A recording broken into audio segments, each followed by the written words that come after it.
Nasa 15 milyong pisong halaga ng mga pineke umanong adhesive cement ang kinupiska ng NBI sa Central Luzon at Metro Manila. Nabisto yan kasunod ng sumbong ng isang kumpanya. At nakatutok si John Consulta, exclusive. Sabay-sabay na sinalakay ng mga tauhan ng NBI Intellectual Property Rights Division ang mga tindahan at warehouse na ito sa Bulacan, Pampanga, Nueva Ecija at Metro Manila. Ang target ng operasyon, mga counterfeit o pinaking adhesive cement para sa mga bahay at gusali. Ayon sa NBI, nakatanggap sila ng reklamo mula sa isang kumpanya, kaya nagsagawa sila ng test buy.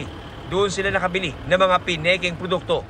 Hindi mo mahalata eh. Tagang very small difference ang sa packaging ang mananotice mo. Yung loob, substandard rin.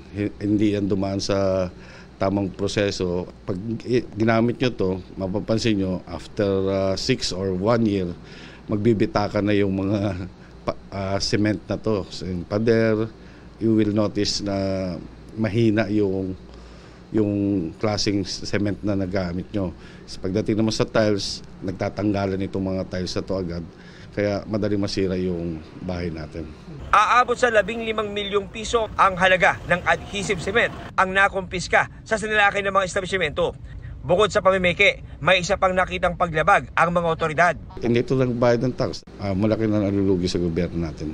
Nakatakdang sampahan ng reklamo ang mga tinarget ng raid. File natin sila ng kasong trademark infringement at saka unfair competition before the prosecutor's office. Magpa-file na yung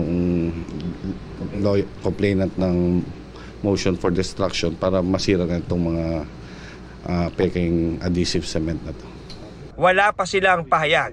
Para sa GMA Integrated News, John Consulta, nakatutok 24 oras.